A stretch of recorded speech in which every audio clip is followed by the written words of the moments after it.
Washington, D.C. is a city that teaches people to look up, the monuments, the facades, the domes, the flags. But the commuter city is built on what is not meant to be seen: service corridors, utility vaults, drainage galleries, and a second set of streets cut through clay and rock. The Washington Metropolitan Area Transit Authority was created by Interstate Compact in 1967 to plan and operate a regional system for the National Capital Area, and the first phase of rail service began operation in 1976. Over decades, the map filled in until it became a 118-mile network with 91 stations, moving hundreds of millions of passenger trips each year. The scale is civic, the experience, at track level, is industrial and private. The system carries the day's ordinary lives into darkness and returns them to daylight on schedule. It is designed to feel inevitable. Below the city's ceremonial geometry, the environment changes. Concrete absorbs sound. Air becomes a managed substance, pushed and pulled by fans and shafts. Propulsion power is not abstract. It is delivered as 750-volt direct current through an electrified third rail. Trains collect it with shoes that slide along the rail surface. The third rail is covered with protective board, but the protection is only partial and only for the living who remember it's there. The tunnels hold power, heat, brake dust, and the residue of motion. Even when empty, a tunnel can feel occupied because it is built to host a moving machine that cannot step aside. Control is the promise that makes the confinement acceptable. To move thousands of passengers through a constrained guideway, the system relies on automatic train control, signals, and wayside equipment that determines where trains are and how fast they may safely travel. The Rail Operations Control Center watches the network through screens and indicators, and the system's supervisory control and data acquisition platform, WMATA's Advanced Information Management System, collects information from smoke detectors, power, and other field devices and presents it as usable knowledge.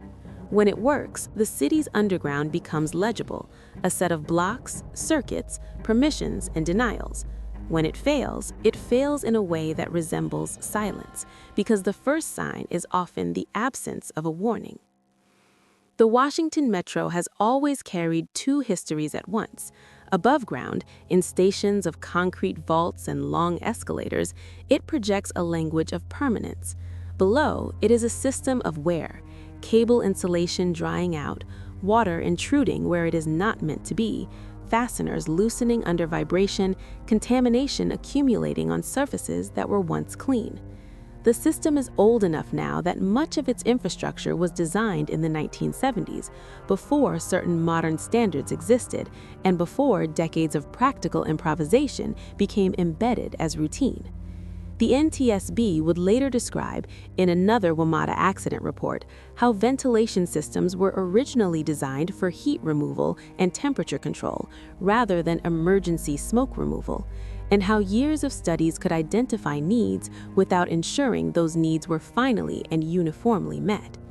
That is a recognizable pattern in complex transit: knowledge that exists and knowledge that is acted upon, separated by time and budget and organizational attention. Most riders never see the system's granular reality: the chain markers along the right-of-way, the equipment rooms, the junction boxes, the wiring that has been labeled and relabeled across administrations. They experience only the controlled repetition of doors opening, doors closing, acceleration, braking, arrival. But rail systems are not safe because they look safe. They are safe because they are continuously verified. The verification is work performed in the hours when ridership is low: tests, inspections, calibrations. It is also work performed in real time, as alarms appear and are either treated as signal or dismissed as noise. Noise is an underestimated hazard. In many industrial environments, workers learn to survive by ignoring certain alerts because responding to all of them would make the work impossible. In a rail system, that habit becomes lethal when the noise includes the earliest warnings of a failure mode that can erase a train from the system's awareness. A train that is physically present but electronically absent does not belong to any of the safety promises riders believe they are buying. It becomes a dark object in a dark place. In the Washington region, Metro is not simply a utility, it is a national symbol of functional government. Federal employees depend on it, tourists depend on it. It sits beneath buildings that write the country's laws. That symbolic role adds another layer of pressure. Service must continue, disruptions must be minimized, and the system must appear stable even when stability is achieved by deferring work. The uncomfortable truth is that rail safety often degrades not through a single catastrophic mistake, but through a series of small decisions, each defensible in isolation, that collectively move the system closer to the edge. By June 2009, that edge was closer than the public understood. The Red Line, carrying commuters through the northeastern reaches of the district near Fort Totten, ran along segments of above-ground track that felt less claustrophobic than the tunnels, but were governed by the same logic of detection and control. At Fort Totten, trains converge and separate, and the right-of-way carries the marks of constant switching and scheduling. A station platform can seem like a place of waiting and routine, but the danger in rail systems rarely announces itself at the platform. It accumulates between stations, in the neutral stretches where riders stop paying attention. On paper, a rear-end collision in a modern rapid transit system should be nearly impossible. The system is supposed to prevent it by design, not by luck. That belief, widespread among riders, is part of what made the Fort Totten crash feel like an intrusion into the normal order of things. The event did not only kill and injure, it forced people to look at the underground environment as it is, not as it is marketed. The story that follows is not an argument about whether people should ride rail.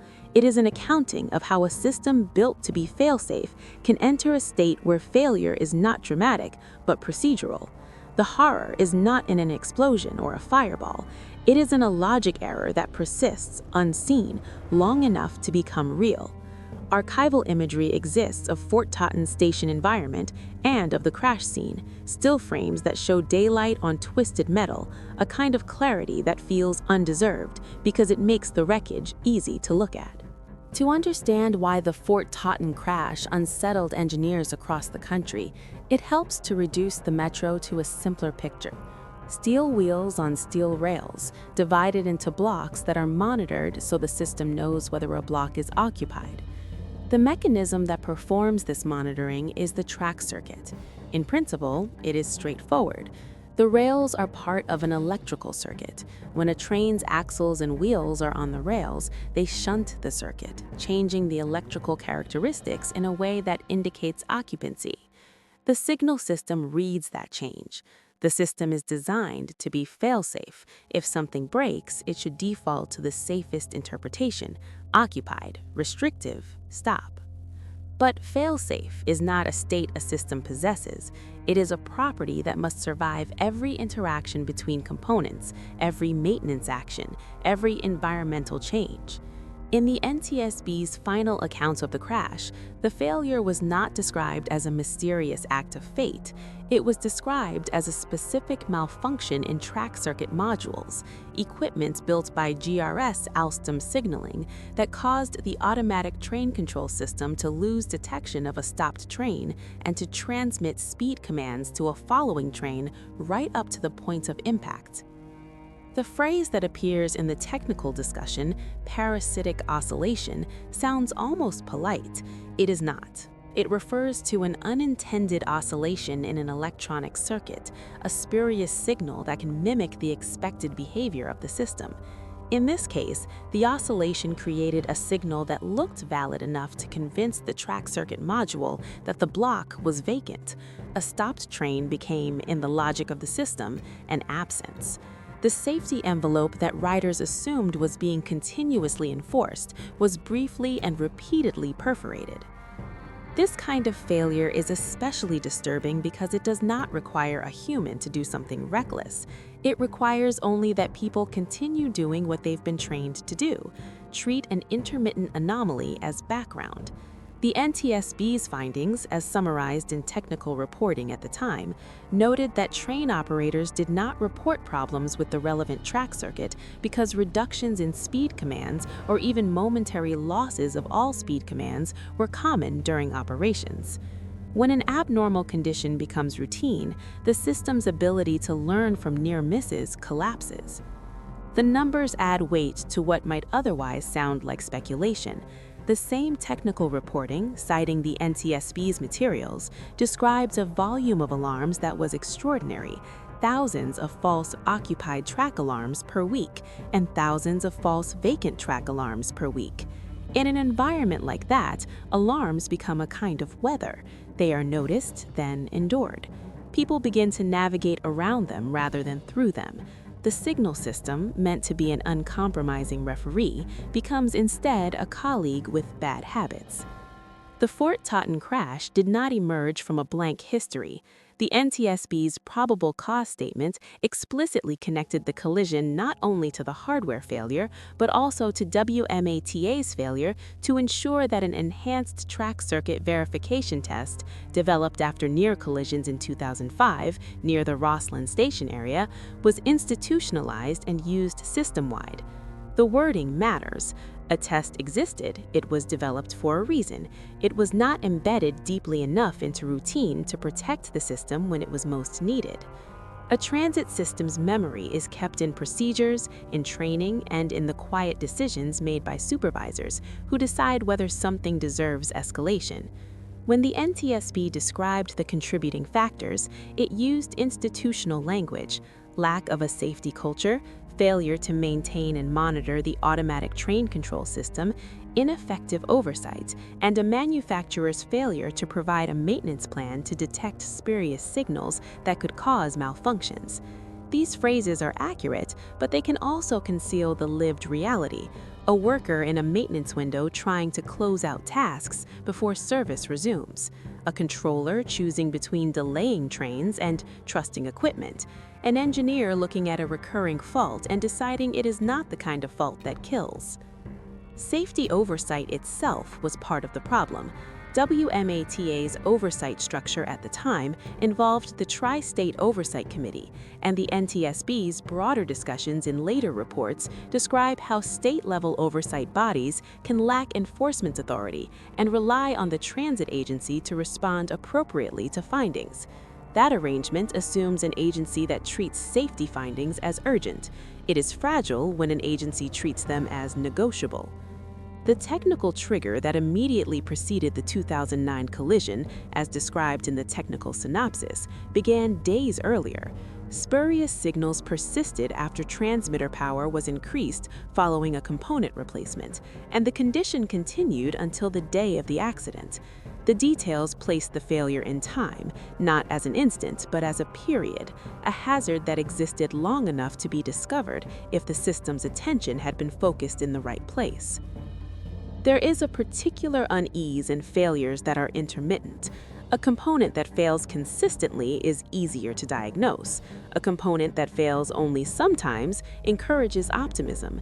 It leaves just enough normal operation to persuade everyone that the problem has passed. In rail signaling, sometimes is a dangerous frequency. It is exactly the frequency that a train can be present and absent in alternating frames, like a strobe. A human watching from a platform would never believe the train was gone. The system, watching through circuits, could be convinced.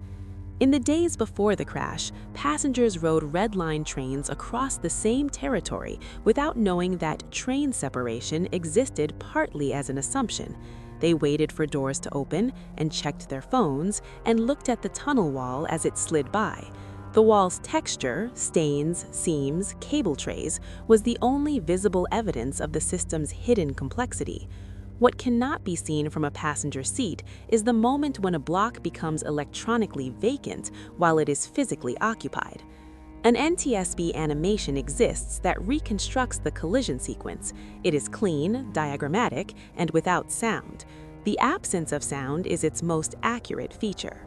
On Monday, June 22, 2009, at about 4:58 p.m. Eastern Daylight Time, Inbound WMATA Metro Rail Train 112 struck the rear of stopped inbound train 214 on above-ground Red Line track near the Fort Totten Station in Washington, D.C. The collision happened in daylight, at commuter hour, in a system whose public image depended on the idea that this specific kind of crash could not happen. 9 people aboard Train 112, including the train operator, were killed. Emergency responders transported 52 people to local hospitals. This is the hard outline. The rest is the shape of how a modern safety system can briefly become blind.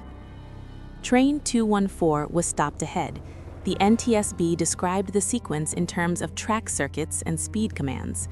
The automatic train control system, which should have enforced separation by detecting occupancy and commanding safe speeds, lost detection of Train 214 because of the track circuit module failure.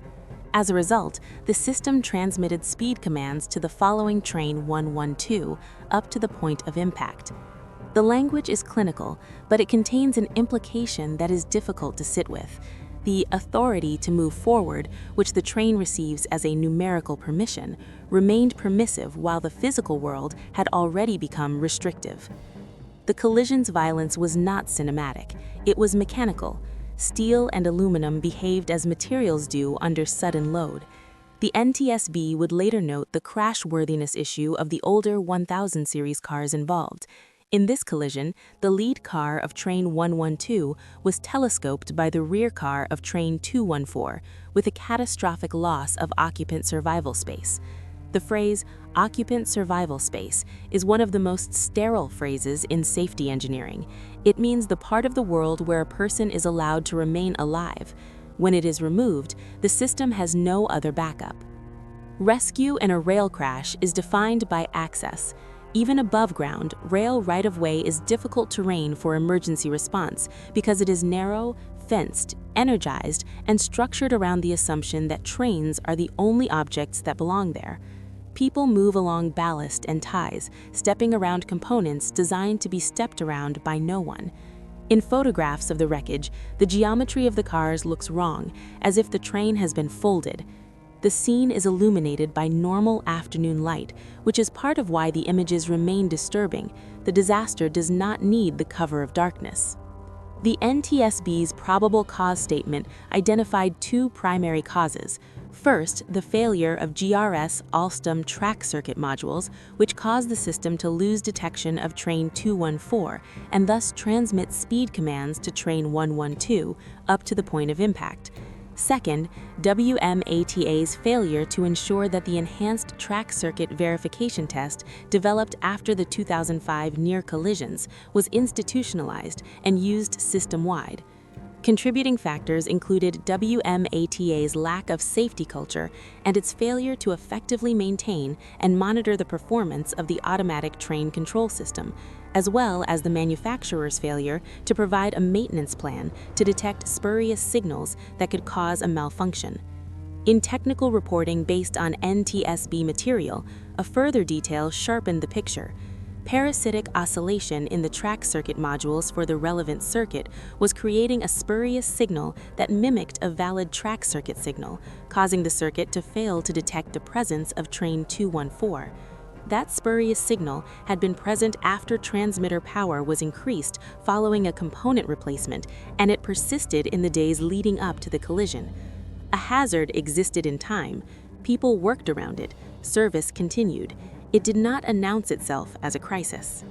It is important to name the particular cruelty of automation failures. When a human driver rear-ends another vehicle, the public can picture the mistake: distraction, fatigue, misjudgment. When an automatic train control system fails to prevent a rear-end collision, the public confronts an absence of agency. The operator in the lead cab becomes, in retrospect, a human placed at the point of impact of a decision made elsewhere, in circuitry, in maintenance practice, in oversight. The operator is still responsible in the public imagination, but the NTSB's findings shift the locus of failure into an invisible architecture. After the crash, the system's vocabulary expanded in public: track circuit, signal, automatic train control. These terms entered news broadcasts alongside images of people being helped from crushed cars. A system that had been sold as modern and controlled was revealed to depend on components that could fail in a way that looked normal to those who saw it every day. The NTSB materials, reflected in later technical discussion, described a background environment of frequent false alarms and speed command anomalies. In that environment, it is possible for the system to teach its own workers that the earliest signs of catastrophe are not worth reporting. The collision did not only break people and equipment, it broke an assumption shared by transit agencies nationwide that block occupancy detection is the bedrock. Once a train can disappear from the signal system, every other layer becomes conditional. The Fort Totten crash became a reference point, not simply because 9 people died, but because the mechanism of failure was conceptually simple and widely relevant. It was not an exotic derailment, it was a train behind another train. There is raw archival video from the crash site and rescue efforts. It is notable for what it does not show. No single frame can show the exact moment a circuit decided a train was absent. The most important event remains invisible. In the aftermath, institutions respond by producing documents, recommendations, directives, audits, corrective action plans.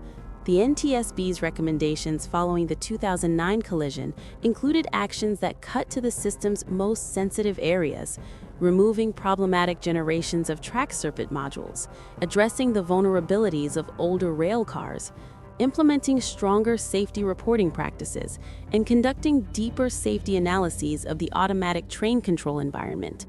The recommendations were not merely technical, they were cultural.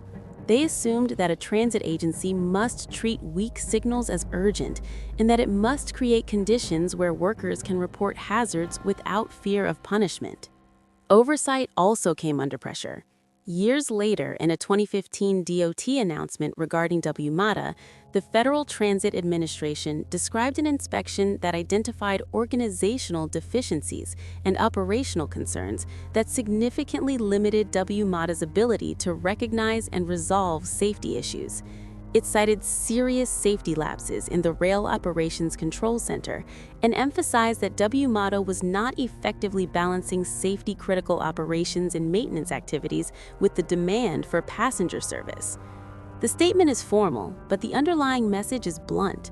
Even after Fort Totten, the system's governance of risk remained inadequate. In the same period, another WMATA event made the underground's vulnerability impossible to ignore. On January 12, 2015, a southbound Yellow Line train encountered heavy smoke in the tunnel between L'Enfant Plaza Station and the Potomac River Bridge. The NTSB report described the train filling with smoke, difficulties returning to the station, the entry of a following train into a station that was also filling with smoke, and a chaotic evacuation environment in dimly lit tunnel conditions. 91 people were injured, and 1 passenger died. The NTSB's executive summary tied the persistence of deficiencies to the years since the 2009 accident, noting that substantial improvements had not been made and that many of the same safety management deficiencies remained. The pattern was not confined to one accident type, it was structural. The public tends to imagine safety as a singular quality, but rail safety is a collection of systems that must all hold at once. Detection, braking, ventilation, communication, emergency response, training, and the ability of an organization to hear bad news without reflexively suppressing it. The NTSB's discussion of WMATA ventilation history in the L'Enfant Plaza report, designed originally when no industry standard existed for emergency smoke removal, shows how legacy decisions remain present long after they have been forgotten by the people who made them. The tunnel is a time capsule. It preserves old assumptions, and it forces modern riders to inhabit them. Financial reality always follows safety recommendations. A GAO review of WMATA's progress responding to safety recommendations noted that some open recommendations required significant resources, including replacing original 1000 series railcars, installing onboard event recorders, and other measures, with costs measured in hundreds of millions of dollars over years. The time horizon of safety improvement is long, and the system must keep carrying passengers while changes are planned and funded and executed. That means the public continues to ride inside a transition. A transition is not a stable state. There is another form of aftermath that is less visible than budgets in procurement: psychological residue. Riders who lived through Fort Totten described in contemporaneous interviews the sound of metal on metal and the confusion of sudden stop and darkness. But even riders who were not on those trains absorbed the event as a recalibration of trust. They learned that automation could be wrong. They learned that a train could be electronically invisible. After that, the normal sounds of the system, relay clicks, brake squeal, the flat tone of a platform announcement, carried a different meaning. It is not paranoia to register that the environment is unforgiving. It is accurate perception. Institutional silence can be protective, but it can also be corrosive. When safety problems become normalized, the absence of alarm becomes part of the danger. The NTSB's account of Fort Totten includes a crucial detail about why operators did not report certain anomalies: because the anomalies were common. That statement is an indictment of what the system taught its own people to accept. The most disturbing safety failures are the ones that look ordinary from inside. A rail network is, in practice, a controlled environment stretched across a region. It contains long sections where there is no immediate help, where a person on the track is alone, where a stalled train becomes a sealed volume of air and heat and waiting. Emergency egress shafts exist, dozens and dozens across the underground mileage, but their presence does not guarantee ease. In the 2015 smoke event, passengers reported difficult movement along a tunnel walkway with obstacles and dim lighting. The built environment, designed around trains, becomes hostile when people must move through it at walking speed. The tunnel does not feel like architecture then. It feels like an enclosure. The Fort Totten crash forced national question because it struck at the core of rail safety doctrine, that the system should prevent two trains from occupying the same space. When that doctrine failed, it revealed that safety is not enforced by a single device, but by an organization's willingness to treat weak evidence as urgent. The crash's lesson is not that technology is untrustworthy, it is that technology cannot compensate for an environment in which warnings are tolerated as routine. In later years, official communications and oversight reports would continue to describe deficiencies, improvements, gaps, and required actions. The language of risk management is always at risk of becoming a lullaby. It can make a dangerous environment sound manageable simply because it is being discussed. But the physical facts remain. A train is a mass moving through constrained space, dependent on detection that must be correct every time. The consequence of being wrong once is not philosophical. The Washington Metro still runs because the region requires it to run. It still carries people into tunnels designed decades ago. It still depends on systems that must be tested and retested, and on workers who must decide which anomaly matters. At the end of the day, the track's cool and the station's empty, but the infrastructure does not sleep. It waits in the dark, energized and quiet, holding its circuits in whatever state they are in until the first trains return and the city again chooses to believe in the promise of separation. If there is a final image that belongs to this story, it is not the wreckage itself. It is a diagram on a control screen that briefly shows a block as vacant when it is not. A small rectangle of false emptiness in a system built on the idea that emptiness can be trusted.